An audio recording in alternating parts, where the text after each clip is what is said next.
2025, um ano de mudanças para o futebol mundial, principalmente pelo surgimento do Super Mundial de Clubes. Esse conjunto de 12 meses foi uma junção de momentos emocionantes, principalmente pela morte do Diogo Jota, até momentos mais alegres, como a explosão do Estevão no futebol europeu e a volta do Neymar ao Santos. Então rememore tudo o que aconteceu de mais relevante no futebol em 2025 assistindo esse vídeo. Janeiro, o início de tudo. Janela de transferências abrindo, início de temporada no futebol brasileiro e as famosas metas para ano novo surgindo. Essa é a famosa época do ano em que os jornalistas precisam ficar caçando pauta, porque a escassez de entretenimento é grande. O que há de mais interessante realmente são as transferências e a copinha. No mercado da bola 2025 já começou como um ano histórico. 5.863 transferências ocorreram só no mês de janeiro. E 2,35 bilhões de dólares foram gastos por clubes no futebol profissional masculino. Esse foi um recorde absoluto, tanto na quantidade de contratações quanto no valor investido nessas negociações. O jovem John Duran, que se destacava na Premier League, mesmo sendo reserva, saiu do Aston Villa e foi para a Arábia Saudita por 77 milhões de euros. Inflacionado? Eu acho que sim, mas esse é o novo mercado da bola. Esse foi o negócio que mais movimentou dinheiro na janela, reforçando a ideia de que os sauditas não estão para brincadeira. E eles querem se envolver com os esportes em prol de objetivos políticos. Enfim, outras transferências importantes aconteceram no futebol da Europa. Nico Gonzalez, Marmouche e Kuzanov foram para o City. Vitor Reis, uma promessa do Palmeiras com uma boa saída de bola também, tomou rumo a Manchester por 37 milhões de euros. Um valor surreal para um zagueiro, sem dúvidas foi um ótimo negócio para o Palmeiras. Em contrapartida, o ídolo Kyle Walker saiu do Citizens e foi jogar no Milan. No geral, o Manchester City foi o protagonista dessa janela de início de ano, onde normalmente os clubes europeus não gastam tanto dinheiro. Mas a turma comandada pelo Guardiola precisava de reforços, até porque o City vivia uma crise esportiva. Outros movimentos interessantes aconteceram na mesma época. Xavi Simons saiu do PSG em definitivo e foi contratado pelo Leipzig. Rashford saiu do United por empréstimo para o Aston Villa. Kvaratskhelia tomou a ousada decisão de sair do Napoli, onde era muito querido, e se mudou para Paris, no PSG. Um clube com muitas características diferentes do clube de Nápoles. Enquanto o Napoli é um time local, humilde, menos midiático, o PSG é o símbolo do futebol moderno, com aporte financeiro gigantesco por meio do Qatar e contratações grandiosas. Se bem que o PSG começou a investir em jogadores menos estrelados, de qualquer forma o dinheiro gasto ainda assusta. E os franceses pagaram 70 milhões de euros para tirar o ponta georgiano do Napoli. Enquanto os europeus torravam dinheiro, no Brasil perdíamos jogadores muito importantes. O Botafogo foi o maior exemplo. Após um 2024 mágico, o Glorioso sofreu um desmanche, perdendo até o treinador Arthur Jorge e até os seus dois principais jogadores, Luiz Henrique e Thiago Almada. Além de peças importantes, como o goleiro Lucas Perry, o ponta Júnior Santos e o meia Eduardo. Para repor essas saídas, o Botafogo gastou uma nota, contratando o Arthur, o Nathan Fernandes, o Santiago Rodrigues e o Jair. Outros nomes chegaram, mas esses foram os principais no início do ano. Enquanto o Fogão se enfraquecia, outro time se fortalecia demais, e esse time era o Cruzeiro. Pedro Lourenço tirou o escorpião do bolso e trouxe nomes estrelados. Gabigol, Dudu, Bolazier, Fagner, Fabrício Bruno e Christian foram os principais jogadores contratados. Fernando Diniz comandava o cabuloso, mas esse time estrelado não rendeu nas suas mãos e o Cruzeiro perdeu o Mineiro de forma melancólica. Por isso Diniz foi mandado embora. O Cruzeiro precisava de um treinador, um comandante à altura desse elenco, e encontrou esse cara, Leonardo Jardim. Um técnico português com a carreira consolidada que mudou a cara do time. Outro time que deixou a sua marca na janela de transferências foi o Palmeiras, talvez até mais do que o Cruzeiro. O Verdão tinha um planejamento de montar um elenco forte visando o Super Mundial de Clubes e parte desse plano era contratar o sonhado Camisa 9, que os palmeirenses há anos sonhavam em ter. Por sorte, o Tigrinho chegou. Vitor Roque veio do Barcelona numa transferência com valor recorde para o futebol brasileiro. 25 milhões de euros. E não parou por aí, o Paulinho saiu do Galo e foi pro Palmeiras. Essas três equipes foram as que mais se destacaram na janela de transferências. Mas outras aquisições interessantes também surgiram, como o Danilo no Flamengo e o Oscar no São Paulo. Obviamente, não dá para esquecer do retorno do Neymar ao Santos. No dia 31 de janeiro, após um impasse e negociação para sair do Al Hilal, o Ney voltou à sua casa e foi apresentado num clima de festa na Vila Belmiro. Um momento bem impactante e emocionante. que marcou o início da saga de recuperação física do Neymar, visando a volta para a seleção brasileira. Ainda no final de janeiro, a fase de liga da Champions League chegou ao fim. No dia 21 de janeiro, o mundo da bola presenciou um dos jogos mais emocionantes do ano, Barcelona versus Benfica. Um jogo cheio de reviravoltas, que no fim pendeu a favor do Barça. Aliás, o clube da Catalunha vivia o seu auge dentro de campo, era um futebol vistoso aplicado pelo time do Hans Flick. Rafinha estava destruindo e fez 2 gols só nesse jogo. Pedro e Lewandowski e Lamine Yamal eram outros jogadores que encantavam os amantes do futebol. Mas outro time conseguia rivalizar com o Barcelona, o Liverpool do Arne Slot, que não sentiu o baque após a saída do Klopp. Salah até aquele momento fazia uma temporada de bola de ouro e criava expectativa na torcida, que sonhava com a volta do Liverpool ao topo da Europa. Mas nem todos os grandes estavam tão bem como o Barcelona e o Liverpool, e muitas zebras aconteceram nessa etapa da competição. Manchester City, Real Madrid, PSG, Bayern, Juventus e Milan, todos foram para a fase de playoffs. No sorteio dessa fase da competição, quis o destino que o Real Madrid e o Manchester City se enfrentassem logo de cara. Na ida, um 3-2 a favor dos merengues, mesmo fora de casa. E na volta, no Santiago Bernabéu, o Real Madrid triturou o City, venceu por 3-1 com um hat-trick de Mbappé. Era a deixa definitiva para uma crise se instaurar no Manchester City. Além disso, o que mais chamou a atenção nos playoffs foi a eliminação da Juventus contra o PSV, reforçando a queda técnica da velha senhora nos últimos anos. E a classificação soberba do PSG também chamou atenção, porque os parisienses aplicaram 10-0 no agregado contra o Brest. O adversário podia não ser um dos mais qualificados, mas mesmo assim era uma baita exibição do Paris. No dia 20 de janeiro foi realizado o primeiro jogo entre Racing e Botafogo pela final da Recopa Sul-Americana, com uma vitória de 2-0 dos argentinos, e na volta o resultado se repetiu. Esse Racing ainda se destacaria no ano de 2025, e naquele momento o clube da Argentina evidenciou uma crise de planejamento do Botafogo. No segundo jogo da final, Renato Paiva esteve presente no Newton Santos e um dia depois ele foi anunciado como o novo técnico do Botafogo. De forma tardia, porque a pré-temporada já tinha acabado há algum tempo. Uma semana depois, as oitavas da Champions chegaram com tudo. Liverpool versus PSG e Real Madrid versus Atlético de Madrid eram as grandes atrações. No primeiro confronto, o Liverpool era considerado o favorito. O PSG não tinha tanta mídia, possuía sim bons jogadores, mas não era nem sombra do que já foi um dia, há mais ou menos uns 3 anos atrás. Já os Reds apresentavam um futebol fantástico, como já foi falado. Na ida, um choque de realidade. O PSG jogou muito melhor do que o Liverpool, mas o Alisson fez o jogo da sua vida. E os ingleses venceram por 1-0 com gol de Harvey Elliott. Já na volta, a sorte sorriu para os franceses. No início do jogo, o Salah teve uma chance clara de gol, sem goleiro, mas o Nuno Mendes bloqueou o chute dele. De qualquer forma, o PSG jogou mais e levou o confronto para os pênaltis após uma vitória por 1-0 com gol de Dembélé. Nos penais, Donnarumma brilhou e o PSG low profile passou. Já no clássico madrilenho, o Real passou sufoco contra os comandados do Diego Simeone e precisou dos pênaltis para passar após um 2-2 no agregado. 5 dias depois das oitavas da Champions, o Liverpool passou por mais um baque. Era 16 de março e a final da Copa da Liga Inglesa foi realizada. Newcastle versus Liverpool. Claramente a turma do Slot era considerada a favorita.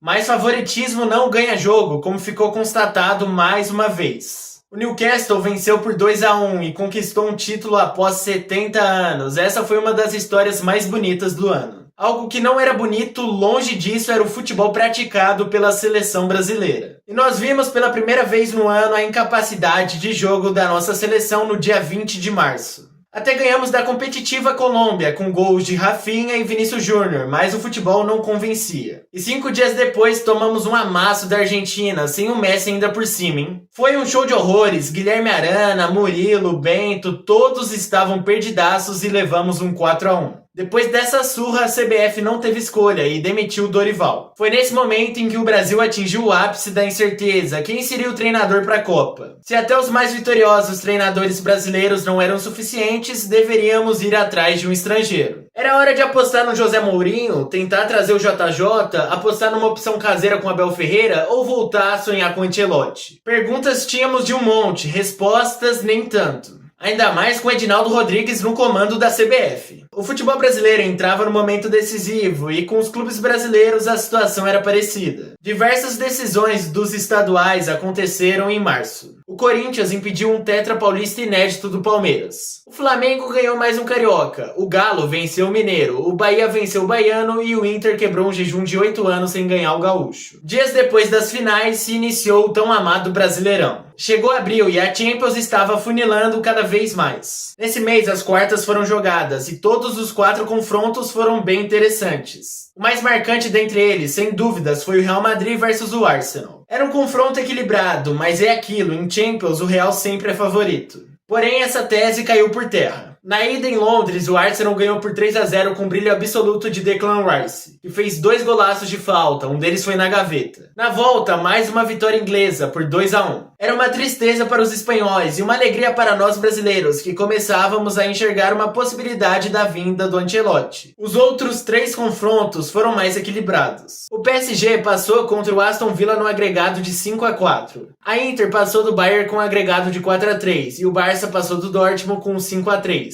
Mesmo com o brilho de Guirassy, que lutou bravamente e fez um hat-trick na volta. Enquanto isso acontecia num palco menor, a Europa League, o futebol foi agraciado com um baita jogo, um dos mais emocionantes do ano. Manchester United versus Lyon, na ida tudo igual, 2-2, já na volta um jogo cinematográfico se desenrolou. Nos 90 minutos outro empate por 2-2, com isso o mata-mata foi para a prorrogação. Inicialmente o Lyon fez 2 gols e parecia ter liquidado o jogo, mas nos 7 minutos finais o United fez 3 gols. Casemiro foi protagonista e os Red Devils avançaram para as semis. No final do mês, outra decisão chegou, uma final de Copa do Rei, um El Clássico muito disputado, que acabou em vitória blaugrana após um 3-2, com gol de Koundé nos últimos minutos de prorrogação após um erro de comunicação entre Modric e Brahim Dias. A semifinal da Champions foi disputada no final de abril e início de maio, e nela tivemos provavelmente o melhor jogo do ano. Inter de Milão versus Barcelona, um confronto com claro favorito. Os espanhóis deram algumas osciladas no decorrer da temporada, mas no geral ainda mantinham um futebol muito vistoso e Lamine Yamal brilhava nessa reta final. Do outro lado, a Inter de Inzaghi era um time cascudo, mas que não encantava tanto quanto o Barcelona. Na ida, um jogão, um 3-3 com uma pintura de Lamine Yamal. O Barça até jogou melhor, mas isso não se concretizou no placar final. Na volta foi puro cinema, reviravolta atrás de reviravolta.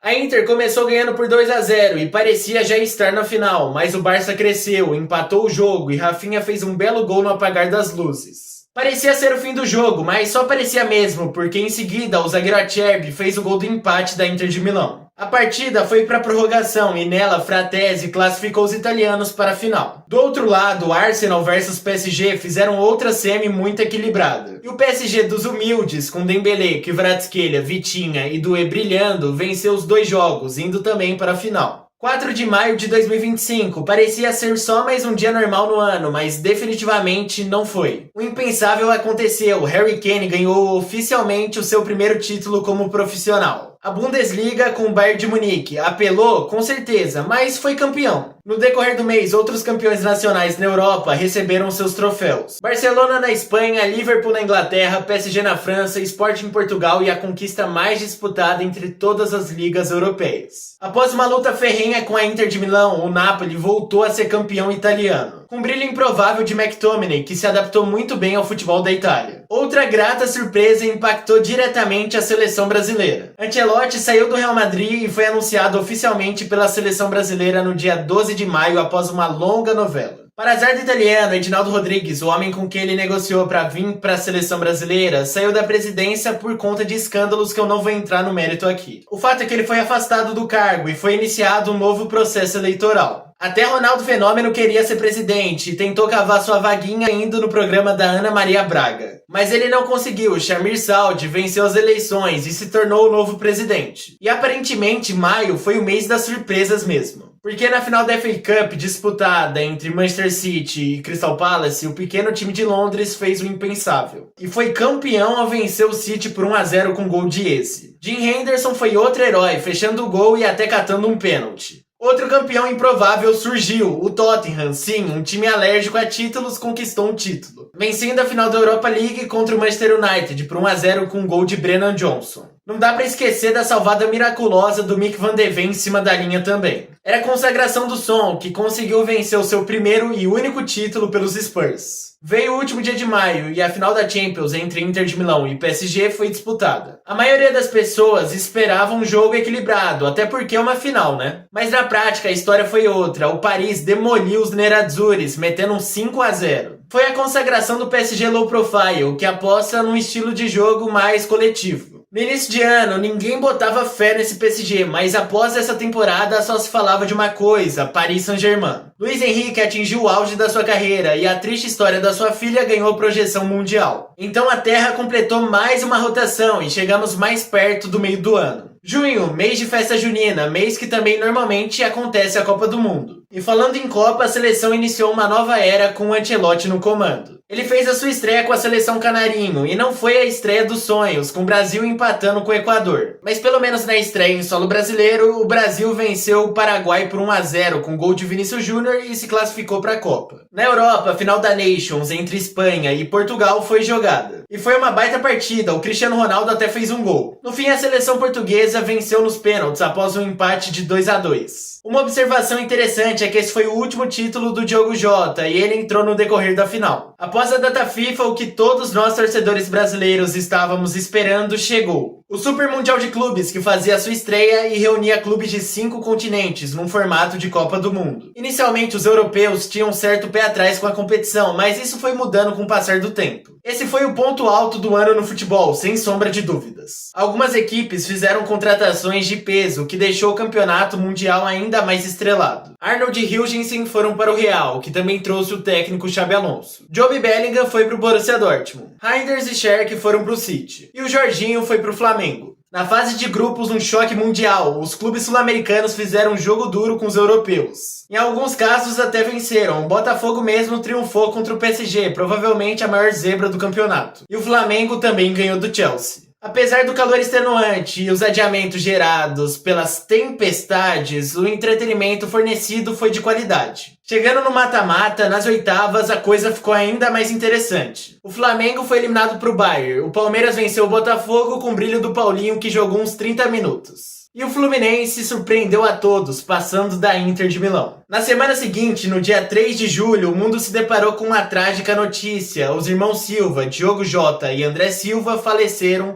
num trágico acidente automobilístico. Muita comoção foi gerada e com certeza essas perdas afetaram e emocionaram todos os fãs de futebol pelo mundo. Dois rapazes tão jovens faleceram de uma maneira tão inexplicável. O futebol não parou e os amigos do Jota entraram em campo no Super Mundial. O primeiro deles foi o Pedro Neto, atuando contra o Palmeiras nas quartas. No jogo, o Verdão estava extremamente desfalcado e não foi páreo para o Cole Palmer e o João Pedro, que estreou justamente nesse dia. Cancelo e Rubem Neves, outros amigos e companheiros do Diogo Jota, entraram em campo e saíram derrotados. O Fluminense venceu o Rico Al Hilal, que tinha eliminado de forma completamente emocionante o Manchester City, com a melhor defesa do ano, feita pelo Bono. Outro jogo legal das quartas foi Bayern vs PSG, um confronto entre dois times de alto nível que pendeu para o lado francês. Nas semis, o Flusão atingiu seu limite e não aguentou o Chelsea. Do outro lado, o PSG mais uma vez demonstrou a sua força e passou pelo Real Madrid. Na final, todos consideravam o Paris como favorito, e realmente ele era. Mas naquele 13 de julho, o time de Luiz Henrique estava irreconhecível e Palmer fez o que quis com os franceses. Assim, o Chelsea se tornou o primeiro supercampeão mundial. Ainda em julho, houve um acontecimento bem interessante. Lucas Paquetá foi absolvido de uma alegação que atestava uma ligação dele com um esquema de aposta. Com isso, um grande peso saiu das suas costas e até no mesmo ano ele retornou para a seleção brasileira. No pós-mundial foi feita uma enxurrada de transferências, eu vou citar as mais importantes. O De Bruyne saiu do Manchester City, foi para o Napoli. O Sesco, o Embelmo e o Matheus Cunha foram para o Manchester United. O Luiz Dias saiu do Liverpool e foi para o Bayern. O Gyökeres e o Zubimendi foram para o Arsenal. O Ekitike, o Virtus e o Isaac foram contratados pelo Liverpool. E no fim o Osimhen saiu do Napoli e tomou rumo à Turquia, jogando no Galatasaray. Aliás, o futebol turco investiu bastante em contratações nesse ano. Já no futebol brasileiro, o Flamengo foi quem mais tirou o escorpião do bolso. Samuel Paulino, Carrascal, Emerson Royal e Saul foram contratados. Em contrapartida, o Fla perdeu o Gerson e o Wesley. O Palmeiras também precisou agir, já que perdeu seus dois principais jogadores, o Estevão e o Richard Rios. As reposições foram o Andrés Pereira e o Ramon Sousa, que é ponta esquerda, mas de qualquer forma ele não faz nem sombra ao Estevão. Carlos Miguel foi contratado também. Os clubes do Brasil não se reforçavam à toa, já que a temporada entrava no momento decisivo. Mata-mata na Libertadores e Copa do Brasil, além de jogos importantes no Campeonato Brasileiro, aconteciam. Enquanto uns times pareciam ir no caminho certo, outros iam na contramão. O mês de agosto foi extremamente conturbado para o Corinthians e para o Atlético Mineiro. No timão, Augusto Melo teve o seu impeachment confirmado e saiu da presidência. Mais um capítulo conturbado na política corintiana, que ferveu em 2025. No Atlético, a situação era até mais tensa. Ao longo do mês de julho e início de agosto, o clube passou por uma crise financeira estrondosa e vários jogadores ficaram sem receber salário. Obviamente, surgiu muito meme pra zoar o calote atleticano e até o Rony entrou na justiça para tentar uma saída unilateral. Mas os ânimos se apaziguaram depois do pagamento dos vencimentos, de forma atrasada, é claro. Outro jogador que sofria, mas por outros motivos, era o Bruno Henrique. Ele foi denunciado pelo STJD por um suposto envolvimento em apostas esportivas. Mas no fim, depois de alguns meses, ele foi absolvido e fez a diferença na reta final da temporada flamenguista, principalmente por causa da lesão do Pedro. No futebol europeu, em agosto, uma nova temporada se iniciou e as competições de início de ciclo aconteceram, como a Community Shield com o Crystal Palace derrotando o Liverpool e a Supertaça da UEFA, onde o PSG venceu o Tottenham.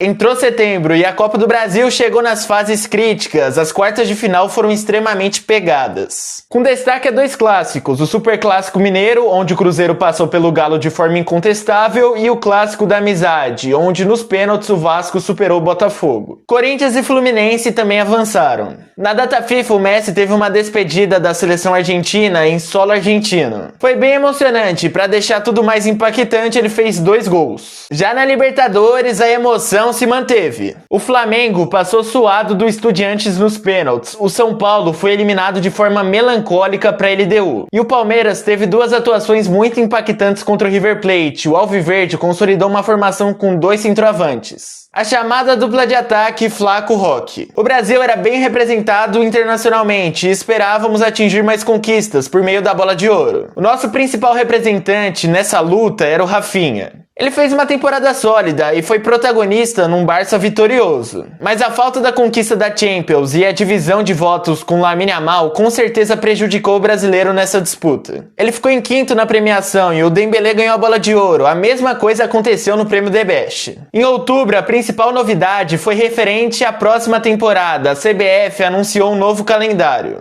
que promete tranquilizar o nosso agitado futebol brasileiro. Basicamente, o Brasileirão vai se iniciar em janeiro, os estaduais vão ser enxugados e a Copa do Brasil vai ser decidida em jogo único. Também surgirá uma nova competição, a Copa Sul-Sudeste. Dentro de campo, o futebol brasileiro passou por um momento decisivo. Palmeiras e Flamengo fizeram uma final no Campeonato Brasileiro. E os rubro-negros triunfaram por 3-2 com o brilho de Pedro. Na Libertadores, esses 2 times passaram por altas emoções, especialmente o Palmeiras. Contra a LDU, o Verdão não viu a cor da bola na altitude de Quito, levando um 3-0 e até podia ter sido mais. Mas na volta, o time do Abel fez uma das maiores viradas da história da Libertadores, simplesmente um 4-0 no Allianz Parque. O Flamengo sofreu bastante também. Na ida, um jogo truncado e uma vitória por 1-0. Já na volta, uma pressão preocupante aconteceu e até o Plata foi expulso. Mas o Rossi jogou muito e o placar não saiu do zero. 11º mês do ano, novembro, e esse mês foi eletrizante, tanto no futebol sul-americano como no futebol europeu. Esse foi o mês de afirmação do Estevão no Chelsea.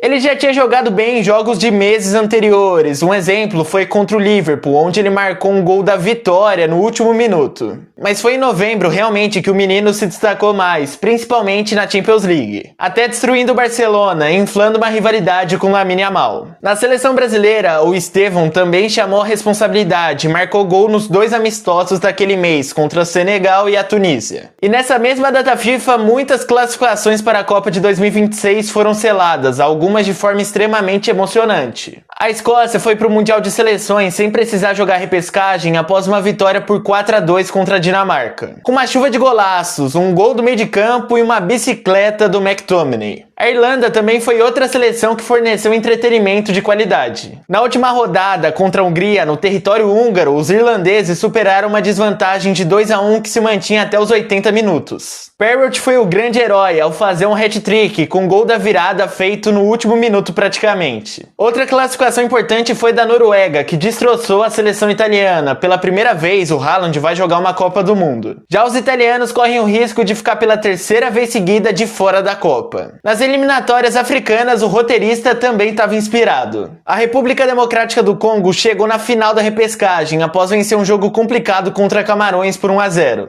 E no jogo decisivo contra uma forte e tradicional Nigéria, o Congo se classificou nos pênaltis. No pós-data FIFA, outro gol impressionante de bicicleta foi feito, dessa vez pelo Cristiano Ronaldo, colocando o CR7 e sua busca incessante pelo milésimo gol mais uma vez em evidência. Um dia antes desse golaço, Paul Pogba voltou a jogar futebol profissionalmente após 2 anos. Agora ele defende o Mônaco, mas nessa partida de reestreia, o seu time levou uma saraivada, um 4-1. Já no último dia de novembro, a tão aguardada final da Libertadores aconteceu. A expectativa era gigantesca, um confronto entre os dois melhores clubes dos últimos 10 anos no futebol sul-americano. Uma rivalidade que se fortaleceu demais nos últimos tempos. O Flamengo despontava como ligeiro favorito, já que os rubro-negros estavam muito bem encaixados sob o comando do Felipe Luiz e o Arrascaeta vivia um ano mágico. Já o Palmeiras vivia um momento de instabilidade, com uma queda de desempenho acentuada no final do Campeonato Brasileiro. O time praticava um futebol engessado e não conseguia fazer um gol no limitado Vitória dentro do Allianz Parque. Na final em Lima, o que vimos foi um domínio completo do Flamengo. O rubro-negro controlou a posse de bola e teve as melhores oportunidades. Aos 67 minutos, a pressão foi recompensada. Danilo subiu muito alto e marcou um golaço, se tornando um herói improvável da final. 1-0 para o Flamengo, que se tornou o primeiro tetracampeão brasileiro da Libertadores. Dezembro, o último mês do ano que ainda estamos vivendo, se iniciou. O Brasileirão acabou, o Flamengo foi mais uma vez campeão e histórias bem interessantes também terminaram.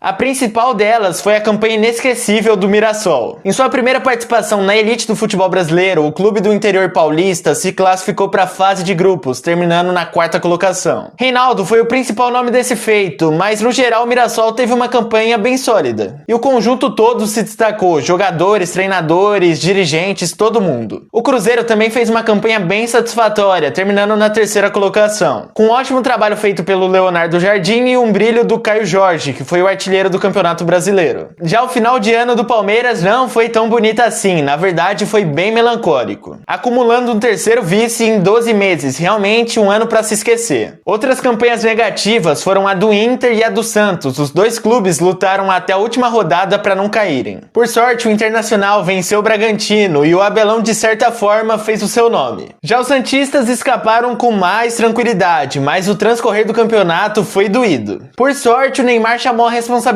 e reacendeu uma esperança para jogar a Copa de 2026. Um debate que permeou o futebol brasileiro em 2025 foi a utilização dos gramados sintéticos. Jogadores como Neymar, Gabigol e até o Dudu, que por ano jogou pelo Palmeiras no seu sintético e que na época ainda jogava no Cruzeiro, antes de ir para o sintético do Galo, participaram do protesto. Isso aconteceu lá no começo do ano, mas esse debate voltou à tona com uma troca de farpas entre Flamengo e Palmeiras gigantesca. O principal argumento contra o sintético é o aumento nos casos de lesões. E também surgiu uma questão financeira, quem utiliza o sintético gasta muito menos do que quem utiliza o gramado natural. E na visão de alguns cartolas, isso não é justo. Eu tenho certeza que esse debate vai se estender por mais um bom tempo e vai ser difícil chegar numa conclusão. Enfim, depois do retorno dessa discussão, o Flamengo tomou rumo a Doha, no Catar, para jogar o Intercontinental. Sinceramente, eu senti uma certa desvalorização dessa competição em relação a anos anteriores. Talvez o Super Mundial tirou um pouco do brilho do Mundial comum, essa é minha visão pelo menos. Tratando dos fatos agora, nas quartas o Flamengo ganhou do Monterrey suado por 2-1.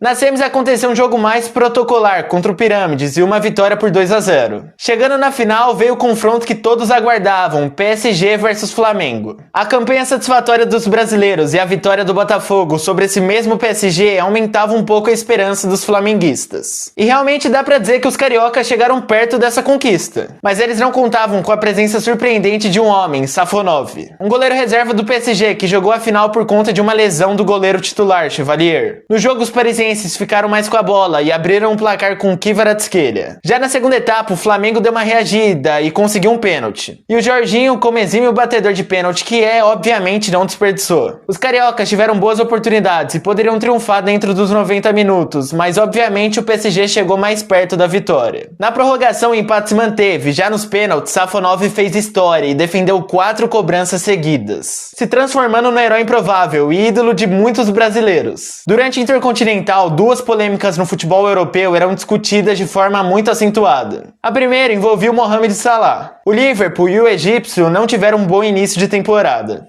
O ídolo dos Reds chegou a esquentar banco em vários jogos e ficou revoltado, soltando declarações fortes no pós-jogo contra o Leeds. Alguém quer que eu leve toda a culpa. Não sou maior que o clube, não sou maior que nada, mas conquistei meu lugar. A relação entre o Salah e o Slot entrou em choque e houve até um pedido de desculpas recente. Mas eu creio que essa relação nunca mais vai ser a mesma. Outro conflito envolvendo treinador e jogador acontece no Real Madrid, Xabi Alonso e Endrick. A verdade é que o Real está tendo uma temporada complicada e a permanência do técnico espanhol está em xeque, principalmente após a derrota contra o Manchester City na Champions League. E outro fator contestado na era Xabi Alonso é a pouca ou praticamente nula utilização do Endrick. Tudo bem, o jovem teve uma lesão lá no meio do ano e o Gonçalo Garcia jogou muito bem o Mundial de Clubes. Mas esse jovem espanhol não está mais rendendo e mesmo assim o Xabi prefere deixar o Endrick como terceira opção para centroavante. Infelizmente a alternativa para o Endrick é ir para o Lyon no início de 2026 mesmo. Essas histórias, no dia que eu tô gravando, ainda não tiveram desfecho, então não dá pra falar delas com tanta propriedade assim. Porém, uma história que já se encerrou foi a Copa do Brasil. O Corinthians, depois de uma campanha irretocável, eliminando o Palmeiras, o Cruzeiro e vencendo o Vasco na final de forma sofrida, conseguiu ganhar um título nacional, transformando um ano turbulento dentro e fora de campo num ano satisfatório. Já os vascaínos amargaram mais um vice e adicionaram mais uma decepção na sua história recente. E essa foi a retrospectiva do futebol em 2025. Eu tentei falar dos acontecimentos mais relevantes, talvez eu tenha deixado alguma coisa passar. Então se você se recorda de algum acontecimento marcante que não foi mencionado nesse vídeo, deixa aí nos comentários. Assim essa recapitulação de 2025 vai ficar ainda mais completa. Bom, meu nome é Matheus e sinceramente esse vídeo deu muito trabalho, então se você gostou dele, realmente deixa o like para ajudar na recomendação desse conteúdo. Também siga o Historiador da Bola nessas redes sociais. Então é isso, tchau, até logo e até 2026.